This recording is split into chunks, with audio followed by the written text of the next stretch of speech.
Hello friends, welcome to Aparajita's kitchen. আজকে আবার এসে গেছি আমি একটা নতুন রেসিপি নিয়ে। আশা করছি সবাই ভালো আছেন। এটা টোটালি আমার নিজস্ব রেসিপি। এটা হলো এগ আলু ভুজিয়া। তো খুবই একটা দারুণ রেসিপি এটা। তো আপনাদের সাথে আমি শেয়ার করতে চাই। তো আসুন দেখি এটা বানানোর জন্য কি কি লাগছে। তো প্রথমেই নিচ্ছি দুটো মিডিয়াম সাইজের আলু, আর্ধেকটা টমেটো, একটা ডিম, কয়েক কোয়া রসুন, একটু আদা, 4-5টা কাঁচা লঙ্কা, দুটো পেঁয়াজ। তো প্রথমে আমি আলুটাকে ছোট ছোট করে কেটে নেব আর একটা পেঁয়াজও ছোট ছোট করে কেটে নেব। তো কেটে নেওয়ার পর ভালো করে জল দিয়ে ধুয়ে নেব।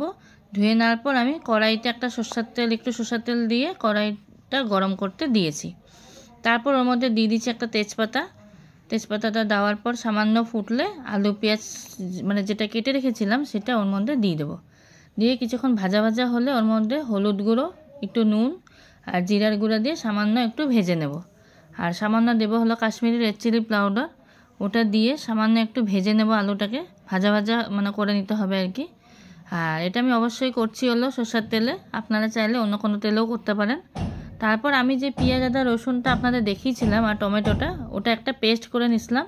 তো ওটা এর মধ্যে কিছুক্ষণ ভাজা হয়ে যাওয়ার পর, কিছুক্ষণ ভাজা হলে ওটা দিয়ে দেবো। দিয়ে তারপর আবার এই মশলাটা দেওয়ার পরে কিছুক্ষণ আবারও কষাবো। ভালো করে কষানো হয়ে গেলে তারপরে দিয়ে দেবো ওর মধ্যে জল। মোটামুটি জল দিয়ে ভালো করে ফোটাতে হবে যাতে আলুগুলো আমাদের সেদ্ধ হয়ে যায়। তো কিছুক্ষণ ফোটার পর যখন বুঝতে পারবেন যে না আলুগুলো আমাদের প্রায় সেদ্ধ হয়ে এসছে, তখন গ্যাসটাকে একটু কমিয়ে দিতে হবে, নাহলে বাড়িয়ে দিলে পুড়ে যাবে। তারপর ওর উপরে আমি একটা ডিম ফাটিয়ে দেবো। এইভাবে ডিমটা ফাটিয়ে একটু নাড়াচাড়া করব। নাড়াচাড়া করে আলুটার সাথেই নাড়াচাড়া করে নেব। তো এবার আস্তে আস্তে গ্যাসটা সিমে দেওয়া আছে, তো ওইভাবেই জিনিসটা শুকিয়ে যাবে। বিশ্বাস করুন এটা খেতে দারুণ লাগে। আপনারা চাইলে রুটি বা লুচির সাথেও খেতে পারেন, আবার ডাল ভাত দিয়েও খেতে পারেন। তো এইভাবে আমি এটাকে গ্যাসটাকে লো ফ্লেমে রেখে ভালো করে একটু শুকিয়ে নেব, ড্রাই করে নেব। আর আলুগুলো সিদ্ধ হয়ে যাওয়ার পর অবশ্যই ডিমটা ফাটিয়ে দেবেন, আলু সিদ্ধ হওয়ার আগে দেবেন না। তারপর ওর মধ্যে দেব সামান্য একটু গরম মশলা, যাতে সেন্টটা আরও ভালো আসে। সামান্য একটু গরম মশলা দেওয়ার পর আরেকবার ড্রাই করে নেব ভালো করে শুকিয়ে। মনে রাখবেন গ্যাসের ফ্লেমটা কিন্তু লোই রাখতে হবে। তো আমার কেন জানি না মনে হলো একটু নুন কম হবে, তো তাই আমি আরেকটু নুন দিয়ে দিলাম। কারণ প্রথমে আমি নুন দিছিলাম, তারপরে আর মাঝে নুন দিইনি। তো যেহেতু ডিমটা ফাটালাম তাই একটু নুন লাগবে, তাই একটু নুন দিয়ে দিলাম।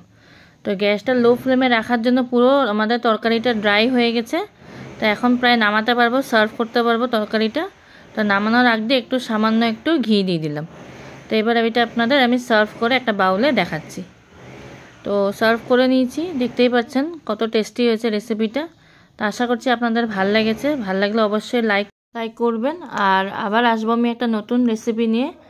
আর কেমন লাগলো অবশ্যই বলবেন। আজকের জন্য থ্যাংক ইউ। আর যারা যারা নতুন আছে অবশ্যই সাবস্ক্রাইব করো।